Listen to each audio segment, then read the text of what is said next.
Hi everyone, so today we're going to look at Ultramarine Blue. So it's one of those colors that was sent to me by Schmincke, and I want to have a closer look. So basically, if we look at the chart over here, Ultramarine Blue is right here and Ultramarine Finest is above it. So this is blue, this is Finest. And the finest one is the one that's included in the palettes when you purchase them. So this color right here is the finest one. And then I wonder what the difference is, because when they're next to each other, they almost look identical.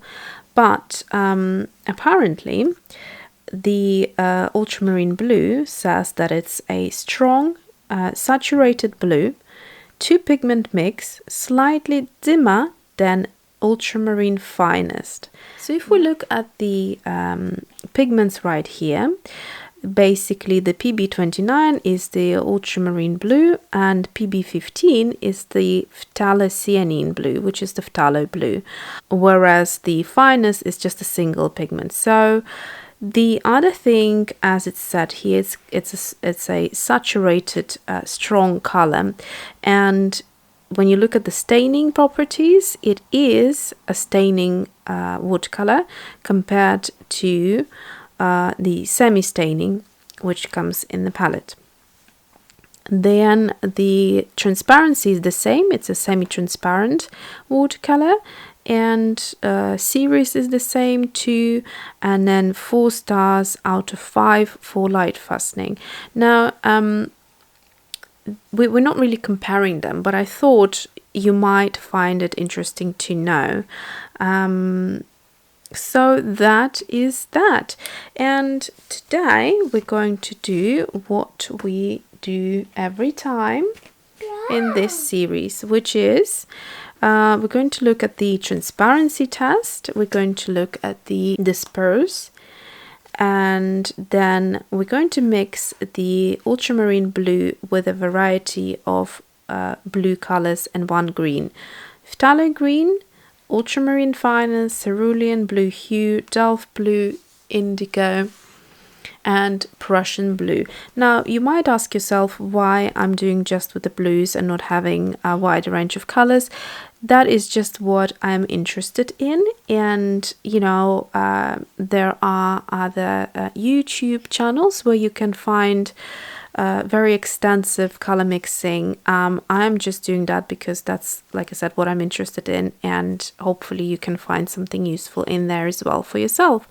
Now I'm quite intrigued to see what it's going to mix like with the Phthalo Green, because as we know, it already has the Phthalo Blue in there, so there's going to be probably quite sort of like a turquoisey color coming through, I would assume. And then with the Ultramarine Finest, well, they're, like I said, they're almost identical on here, so we probably won't see much of a difference, but let's just see what they do to each other when you put them together. So I'm going to start off, as always, by squeezing the color out so you can see what it how it behaves when it comes out of the tube, whether it's liquid, whether it's more kind of a drier color. And so it's not erupting, but it is sitting very nicely. Let's carry on with the transparency test first of all. So by the way, I haven't mentioned, but I'm thinking of trying this color out, which is the new color. It's the Ultramarine. It's the French Ultramarine that they came out in 2017. So it's got a new label here, and it is basically transparent, non-staining and granulating. So I have a feeling it's pretty amazing, this one, and you can actually see a little bit of a difference with the ones that I just told you about. So might be a color I need to invest into. So anyways, let's start off by just mixing. So ultramarines are naturally granulating, but some are more than others. So if they came out with one that has a G, then it is going to be super granulating. Now let's see how granulating. Very nice, Mason. Yeah. Let's see how transparent this one is. So as always, of course, very vibrant, beautiful, beautiful blue. Very nice.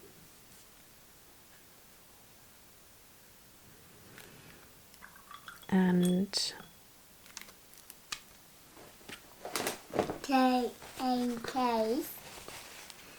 so I'm starting to see the granulation already here. I think I will leave it as it is. I won't zoom in just because I want you to see the colors that I'm taking in a bit from here. So let's do the color disperse test. So what that is to see how the color moves if you like the wet on wet technique. So we are wetting the paper, making sure it's nice and wet but not puddled up, because then it won't give us a very accurate. Wow. Isn't that incredible? My goodness. So yes, it's incredibly strong. It's the strongest color disperse yet that I have done on this series. If you go back and look at the previous episodes, you will see that I would manage to do a lot of dots with the watercolor here. I just managed to get in 3 because of how the color spreads. Okay, so now let's move on to Phthalo Green. On the card, I hope you can see Phthalo Green is here. So that's the color I'm going to get. And I'm going to do it over here. Like I said. So from here I'm just going to speed up the video, and then we're going to catch up at the end.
Okay, so let's have a look at the finished result.